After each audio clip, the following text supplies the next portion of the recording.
자, 기도 드리시겠습니다. 우리 예배의 주인 되시며 삶의 주인이시며 사랑의 주인이신 주님, 이 2023년도 주님의 은혜의 해였으며 예배의 한 해였으며 사랑의 1년이었습니다.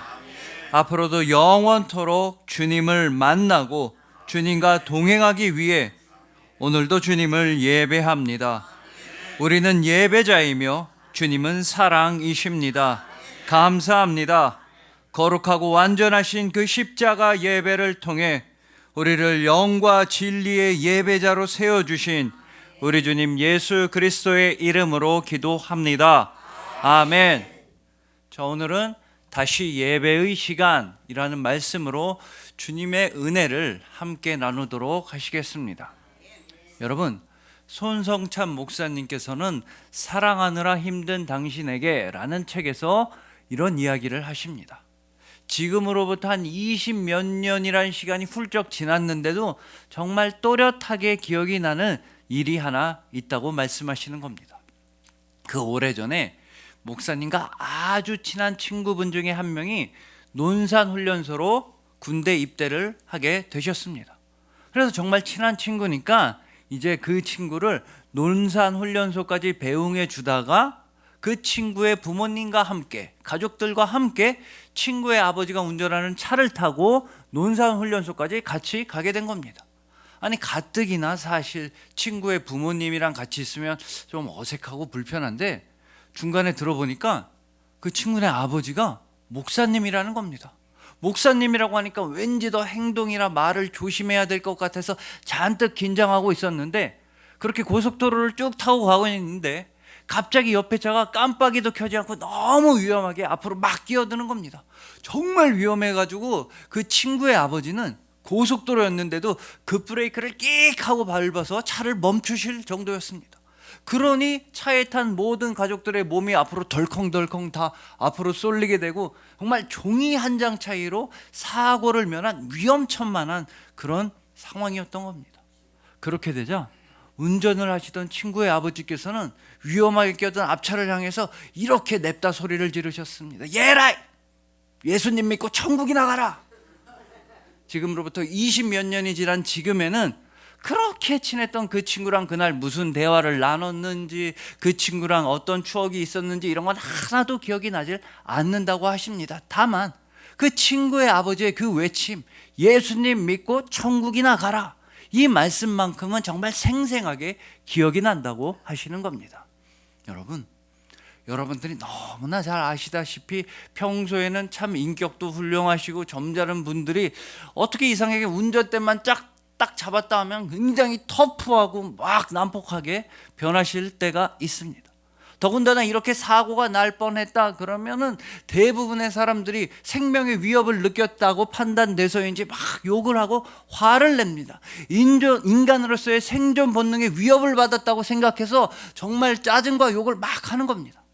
하지만 이 친구의 아버지, 이 목사님한테는 인간으로서의 생존 본능보다 그리스도인으로서의 사랑 본능이 훨씬 더 강하셨던 것입니다. 내 안에서 솟구쳐 올라오는 분노와 짜증보다도 내 안에서 솟구쳐 올라오는 예수님의 마음이 훨씬 더 깊고도 진하셨던 것입니다. 그러니 그렇게 위험천만한 상황 가운데에서도 예수 그리스도의 이름으로 축복하는 일이 너무나 자연스러우셨던 것입니다.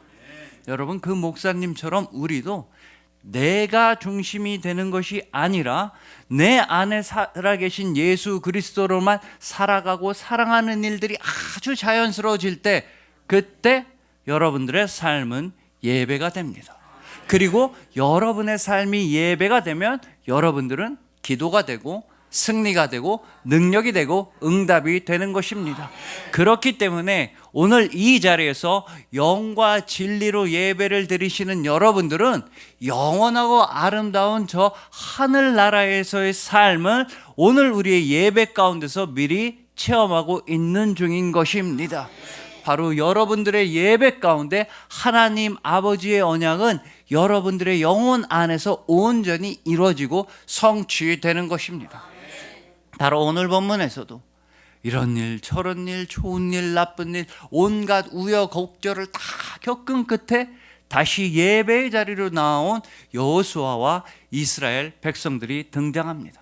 특히나 그들은 다른 것이 아니라 오직 말씀 안에서, 오직 말씀에 의해서, 오직 말씀을 통해서 드리는 거룩한 예배를 통해 저 언약의 땅, 약속의 땅, 젖과 꿀이 흐르는 가나안 땅에서의 삶을 오직 예배 가운데서 미리 체험할 수 있었던 것입니다. 그러니 예배야말로 하나님의 언약이 온전히 이루어지는 증표, 예배야말로 약속의 확실한 증거인 것입니다. 그래서 오늘 본문 말씀을 통해서 예배를 통해 인생을 다시 한번 새롭게 시작해보고 예배와 함께 우리의 믿음이 더욱더 깊어지고 순수해지고 예배 안에서 오직 주님을 만나고 동행하는 우리 모두가 되기를 소망해 봅니다. 십자가 제단 위에서 당신의 생명까지도 온전히 다 헌신하고 바치시는 완전한 속죄의 예배를 드리심으로써 예수님께서 친히 여러분들에게 생명과 천국과 구원과 예배를 허락하여 주신 여러분들을 주님의 이름으로 축복합니다.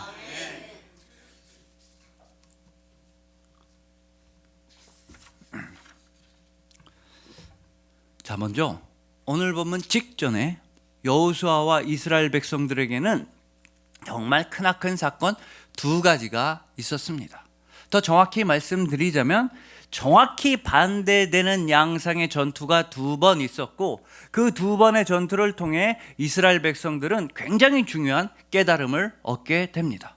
먼저 여리고 성에서는 절대로 승리할 수 없는 상황 가운데에서도 완전한 승리를 누리게 되었습니다.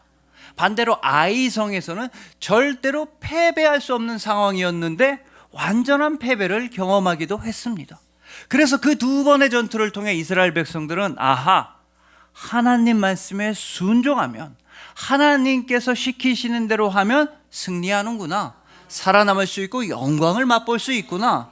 그러나 하나님 말씀에 불순종하고 교만하고 거역하면 패배하는구나, 죽을 수밖에 없구나 라는 중요한 교훈을 얻었던 것입니다.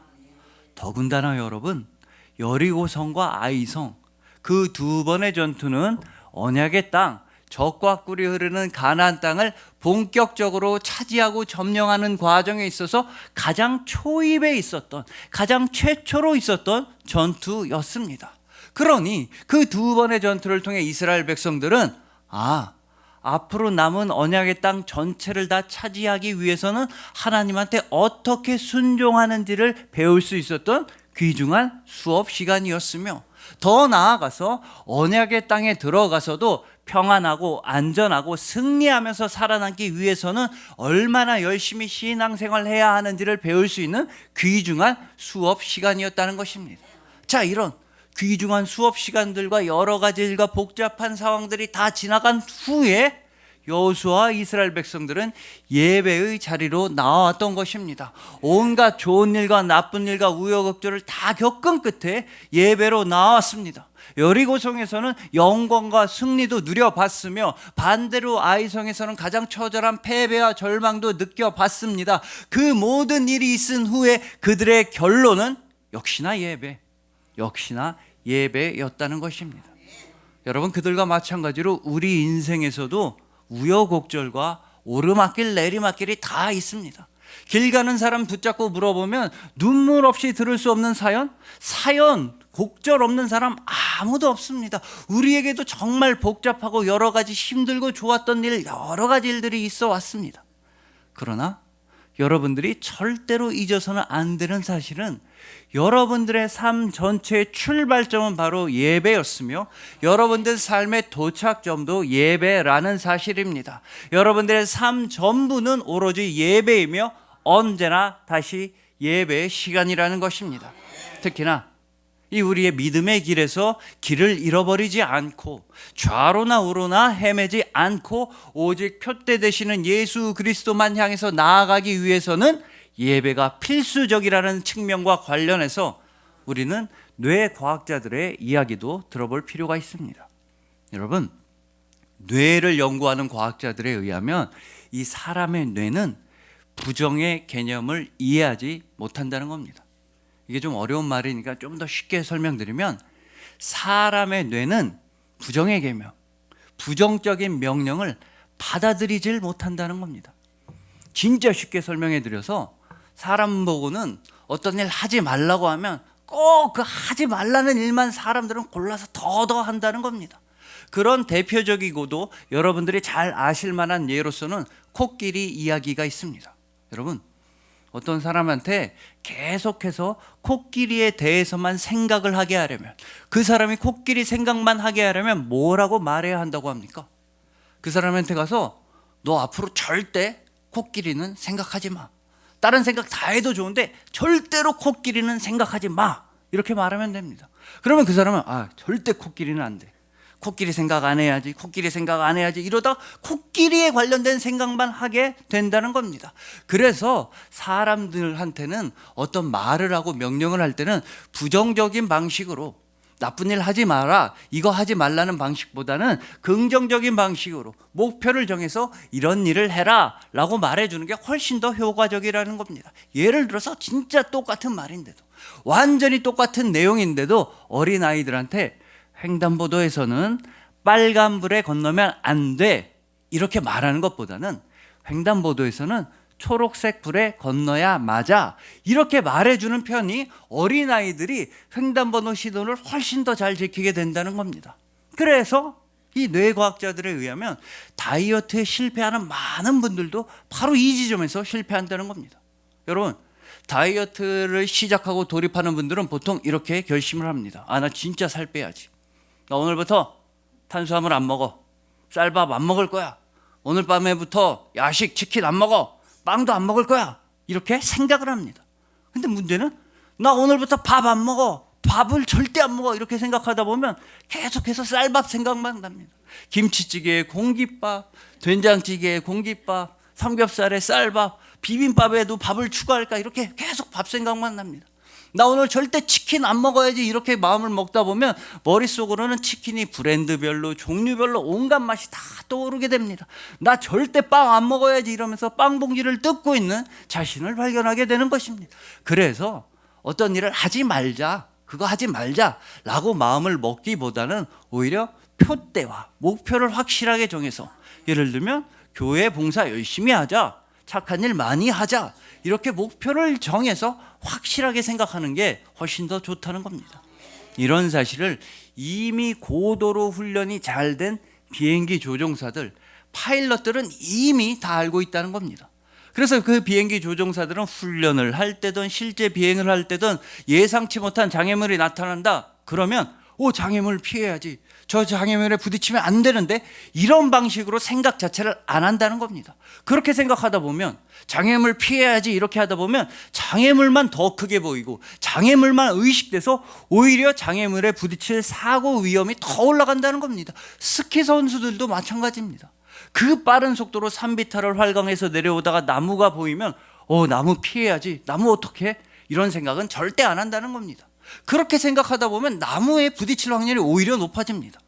그래서 최고의 기량을 가진 사람들, 비행기 조종사가 됐든지 간에 최고의 스키 선수들은 갑자기 장애물이 보인다 그러면 그 장애물을 의식하고 집중하는 게 아니라 반대로 자기가 가야 할 길에만 집중한다는 것입니다. 나무가 보이면 나무를 피할 생각을 하는 게 아니라 나무와 나무 사이에 있는 넓은 길에만 집중하는 것이며, 자기가 들어가야만 하는 골대에만, 목표와 표대에만 집중한다는 것입니다. 즉 장애물과 나무와 고난에 집중하는 것은 우리 인생에 전혀 도움이 되지 않고 오히려 긍정적으로 목표를 정하고 확실히 나아가야 할 길에만 집중해야 하는 것입니다. 여러분, 마찬가지로 우리 인생에서도 예상하지 못한 장애물이나 나무가 나타날 수 있습니다. 여러 가지 문제와 고난이 우리를 괴롭히는 때가 있습니다. 그렇다고 해서 그 문제만 의식하면서 이 문제 큰일 났다, 이 문제 너무 위험하다, 이 문제 어떻게 해결하지, 이렇게 문제만 생각하고 문제만 바라보고 문제만 의식하고 문제만 묵상하다 보면 그 문제에 빠져 들어가서 절대로 헤어나올 수가 없게 되는 것입니다. 여러분한테 문제와 장애물이 생겼을 땐 오히려 문제와 장애물이 아니라 여러분들이 나아가야만 하는 인생의 길에만 집중하시면 되는 것입니다. 여러분들이 나아가야만 하는 목표와 표대만 의식하고 바라보면 되는 것입니다. 그리고 여러분들이 영원토록 나아가야만 하는 그 유일한 길과 목표와 표대는 오직 예수 그리스도 한 분이십니다. 여러분들이 이 세상 가운데서도 오직 예수님만 바라보고 집중한다면 여러분들은 모든 장애물을 다 넘어서고 문제와 고난을 다 피하여서 하나님 나라라는 목표에 안전하게 도착을 하게 되는 것입니다. 그런 예수님만 바라볼 수 있게 해주는 우리 영혼의 안경이자 영혼의 렌즈가 바로 예배입니다. 오직 예수님에게만 다가가게 해주는 도로이자 통로이자 다리가 바로 예배이며 하나님 나라에만 집중하게 해주는 돋보기와 망원경이 바로 예배인 것입니다. 그래서 예배 가운데 주님 여러분과 함께 하시며 여러분에게 넘치도록 지혜를 주시며 모든 일을 능히 행할 수 있는 능력 또한 예배 가운데 주시는 것입니다. 이렇게나 귀하고도 감사한 예배를 어떻게 드려야 하는지에 대해서 바로 오늘 본문 33절은 너무나 명확한 길잡이가 되어주는 것입니다. 온 이스라엘과 그 장로들과 관리들과 재판장들과 본토인뿐 아니라 이방인까지. 여러분 보십시오. 분명히 이스라엘 백성들뿐 아니라 모든 이방인까지 하나님을 향한 결단의 예배에 참석하고 있는 것입니다. 이스라엘 진영 안에 있던 모든 사람들 중에 단 한 사람도 빼놓지 않고 하나님을 향한 예배에 결단과 참석을 하고 있는 것입니다. 이렇게 이스라엘 백성 전체에게 있었던 일을 여러분 개개인, 여러분 한 사람 한 사람에게 대입해 보자면 여러분들 삶에 있어서 단 한순간도 빼놓지 않고 온전히 예배가 되어야 한다는 뜻입니다. 즉 일주일에 한 번만 예배 드리고 끝! 이게 아니라 여러분들이 살아 숨쉬는 모든 순간이 다 예배가 되어야 하는 것입니다. 여러분들의 입술에서 나오는 모든 말과 모든 언어가 주님 기뻐 받으시는 기도가 되어야 하며 여러분들의 모든 호흡이 주님의 영광만 높이는 경배가 되어야 하며 여러분들이 행하는 모든 행동이 주님께 온전히 드릴 거룩한 예물이 되어야 하는 것입니다. 즉 여러분들 한 사람 한 사람이 성령 하나님 친히 머물러 주시는 거룩한 성전이 되는 것이며 여러분들의 직업과 본업이 예배가 되는 것이며 여러분들의 이름과 직분이 오직 예배자가 되는 것입니다. 우리 주님 예수님께서도 이 예배에 모든 것을 다 바쳐 헌신하셨던 것입니다. 바로 십자가 예배에서 예수님은 당신의 생명까지도 다 바쳐서 여러분들을 위한 완전한 속죄의 예배를 드려주셨습니다. 그래서 십자가 예배야말로 여러분들에게 생명을 허락하시고 여러분들에게 천국을 허락하시고 여러분들에게 무엇보다 예배를 허락하시는 십자가 예배야말로 가장 고귀하고 아름답고 성스러운 예배였던 것입니다. 그러니 부디 여러분들의 인생에 있어서 장애물과 고난과 문제가 닥쳐올수록 예배라는 길과 예배라는 능력과 예배라는 응답에만 집중하시길 소망합니다. 여러분들의 삶은 예배로부터 출발하여 영원한 예배로 아름답게 이어지고 연결된다는 사실을 분명히 기억하시길 소망하는 것입니다. 예수님께서 친히 당신 자신의 생명을 하나님 아버지 기뻐 받으시는 거룩한 산 제물로 드려주심으로써 여러분들에게 영원한 생명과 천국과 예배를 허락하여 주신 여러분들을 주님의 이름으로 축복합니다.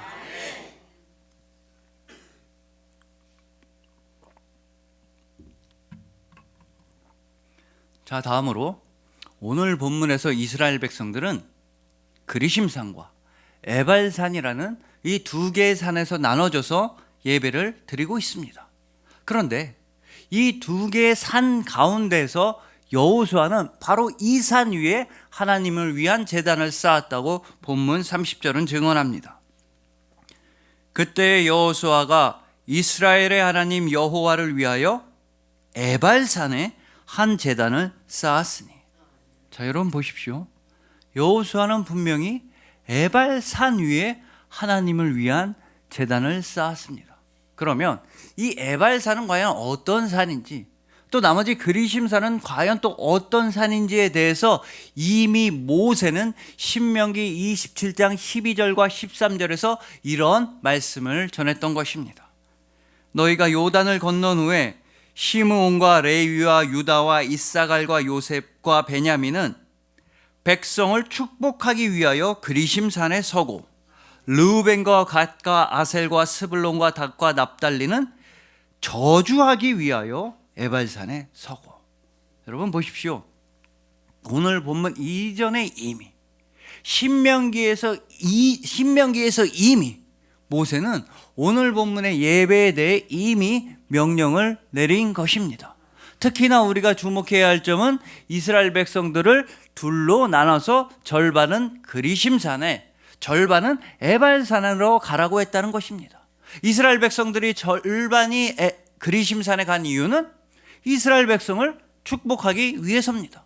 이스라엘 백성들이 하나님한테 순종하고 예배 생활 잘하고 신앙 생활 잘했을 때, 그때 이스라엘 백성들을 축복하기 위해서 백성들의 절반은 그리심산에 섰습니다.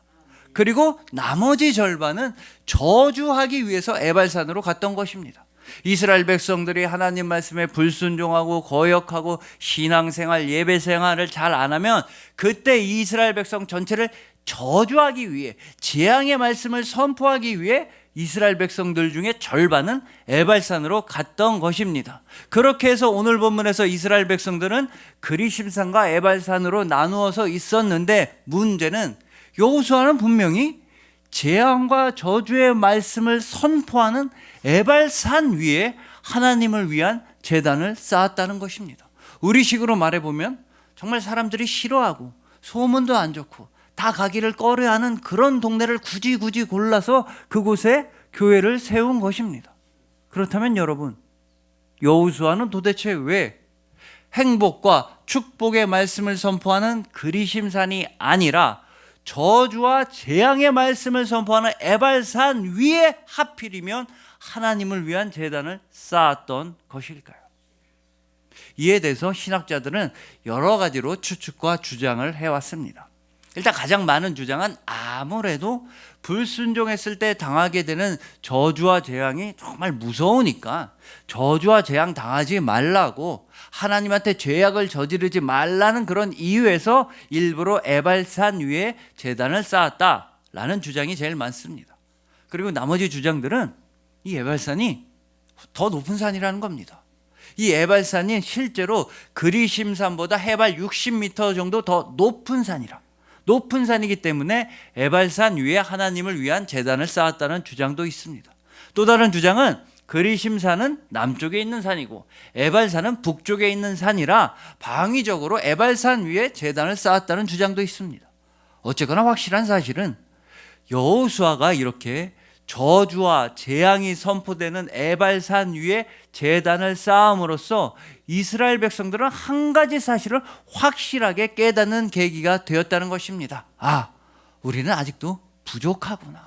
우리는 여전히 경계하고 성찰하고 조심하고 반성하고 회개해야만 한다. 우리는 여전히 이 땅에 두 발을 디디고 살아가는 연약한 존재에 불과하다 라는 사실을 통렬하게 깨닫는 계기가 되었을 것입니다. 즉, 우리는 아직 완전하지 못하다. 이 언약의 땅, 가나안 땅까지 들어오게 된 것은 절대로 우리의 능력 때문이 아니다. 오직 주님의 은혜이다. 우리가 지금까지 지내온 모든 것, 우리가 지금까지 살아온 모든 것, 우리가 이 언약의 땅까지 들어올 수 있도록 인도해 주신 모든 것이 다 주님의 은혜이다. 그러니 주님의 은혜에 정말로 감사해야 한다 라는 사실을 깨닫는 계기가 되었을 거라는 겁니다. 여러분, 그렇기에 이 예배의 기본이자 핵심은 바로 주님의 은혜를 기억하는 것이며 주님의 은혜에 감사하는 것입니다. 특히나 지금까지 살게 해주신 과거의 은혜, 즉 언약의 땅까지 인도하여 주신 과거의 은혜와 앞으로도 살게 해주실 미래의 은혜, 나머지 언약의 땅 전체를 다 점령하고 차지하게 해주실 미래의 은혜에 대해서, 즉 과거의 은혜와 미래의 은혜에 대해서 지금 현재 드리는 감사의 예배를 통해 온전히 모두 다 감사를 드리는 것이 진정한 예배라는 뜻입니다. 바로 우리의 과거와 우리의 현재와 우리의 미래가 모두 다 어우러져서 감사가 되는 것이 진정한 예배이며, 바로 전에도 감사, 오늘도 감사, 앞으로도 영원히 감사, 여러분들의 삶 전체가 감사의 예배가 되어야 참된 예배이며, 이러한 참된 예배에 대해 오늘 본문으로부터 대략 1400여 년 뒤에 예수님께서는 요한복음 4장에서 진정한 예배는 이런 것이라고 확실히 말씀하여 주셨던 것입니다. 이 요한복음 4장에서 예수님은 잘 아시는 우물가의 사마리아 여인을 만나 주십니다. 근데 이 사마리아 여인한테는 나름대로의 예배에 관한 지식이 있었습니다. 사마리아 여인은 예수님한테 우리 조상들은, 우리 사마리아 사람들은 이 산에서, 바로 그리심산에서 예배를 드려야 한다고 합니다. 근데 당신네 유대인들은 예루살렘에서 예배를 드려야 합니다. 이게 어떻게 된 겁니까?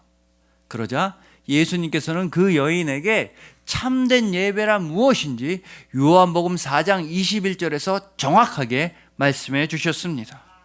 예수께서 이르시되 여자여 내 말을 믿으라. 이 산에서도 말고 예루살렘에서도 말고 너희가 아버지께 예배할 때가 이르리라. 여러분, 예배는 다름이 아니라, 이산저산이 중요한 게 아니라 바로 하나님 아버지께 드리는 것입니다. 거기다 더해서 이어지는 24절 말씀처럼 하나님은 영이시니 예배하는 자가 영과 진리로서 예배를 드려야 하는 것입니다. 즉 쉽게 말해서 예수님께서는 예배의 모든 것을 다 걸라고 말씀하시는 것입니다. 그리고 예수님은 말씀하신 그대로 예배의 모든 것을 진짜로 다 거셨습니다. 바로 십자가 위에서 당신의 생명까지도 다 예배에 내어주시고 모든 것을 이루시고 승리하셨던 것입니다.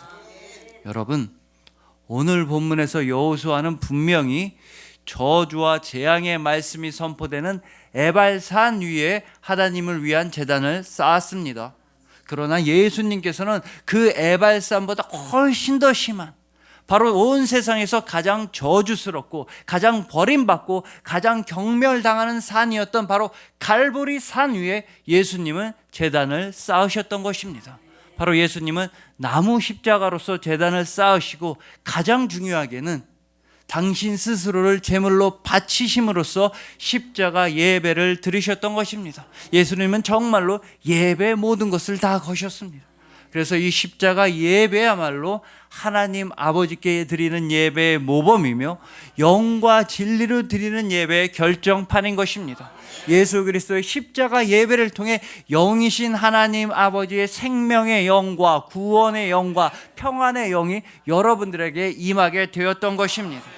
그러니 부디 여러분들도 예수님처럼 예배의 모든 것을 다 거셔서 하늘나라의 모든 것을 다 감사함으로 누리시길 소망합니다. 영과 진리로 드리는 예배와 감사의 예배로서 우리 아버지 하나님의 마음을 시원하게 해드리는 참된 예배자가 되시길 소망하는 것입니다. 예수님의 십자가 예배를 통해 아버지의 생명의 영과 구원의 영을 충만하게 누리시며 오직 거룩한 예배자이신 예수님을 본받아 순전하고 순수하고 아름다운 예배자가 되신 여러분들을 주님의 이름으로 축복합니다.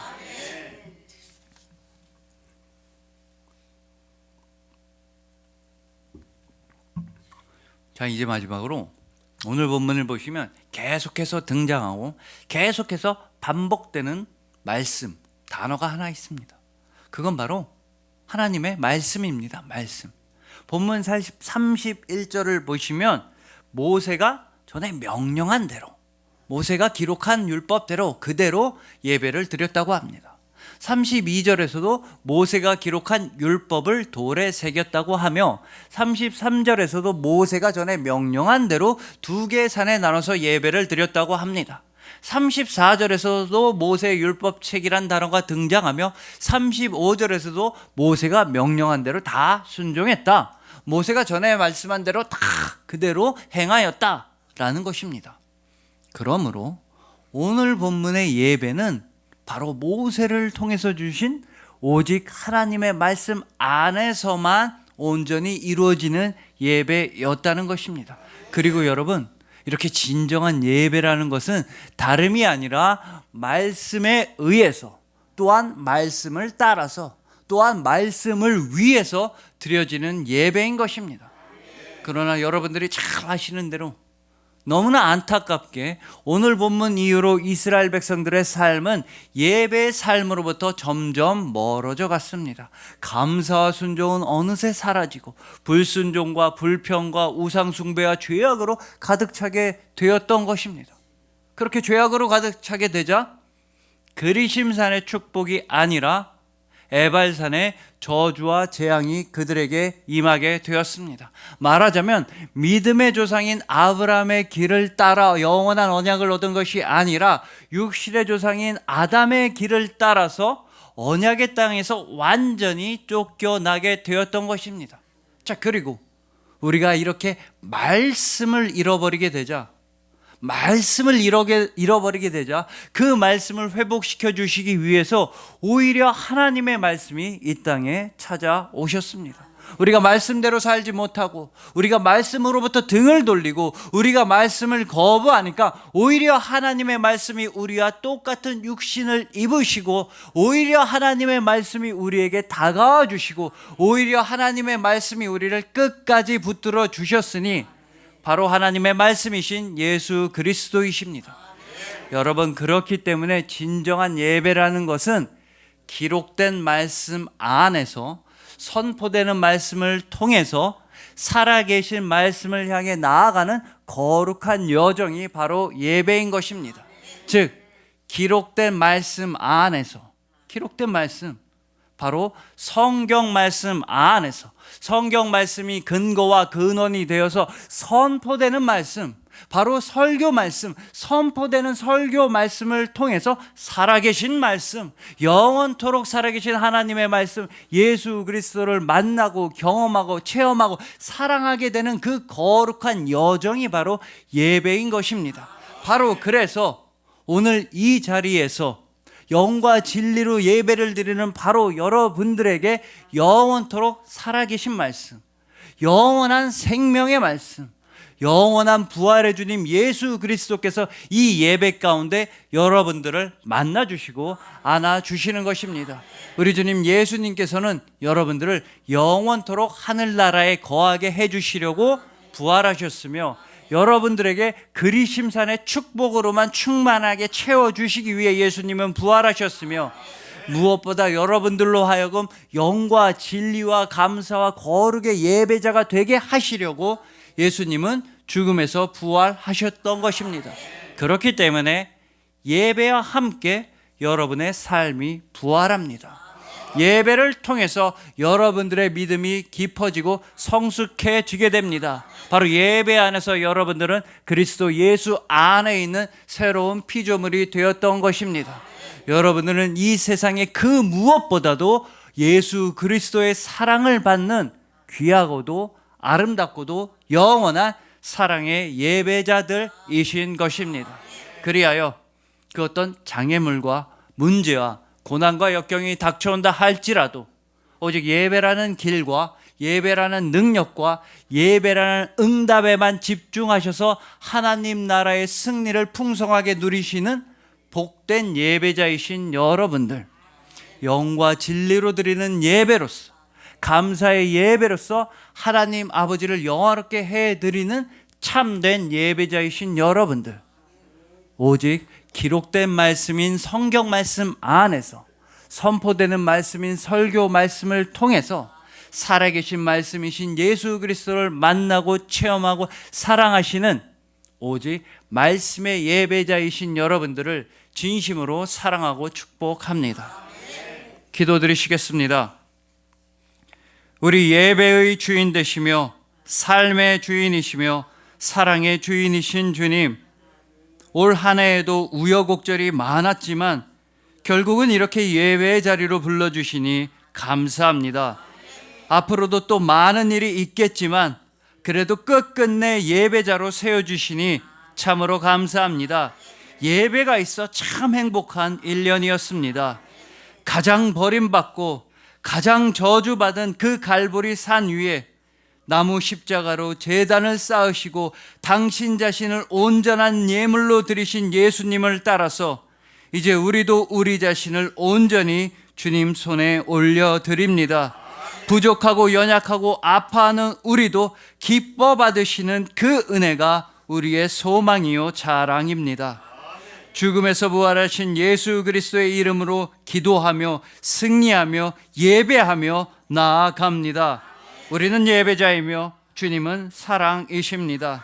거룩하고 완전하신 십자가 예배를 통해서 우리를 영과 진리의 예배자로 영원토록 세워주신 우리 주님 예수 그리스도의 이름으로 기도합니다.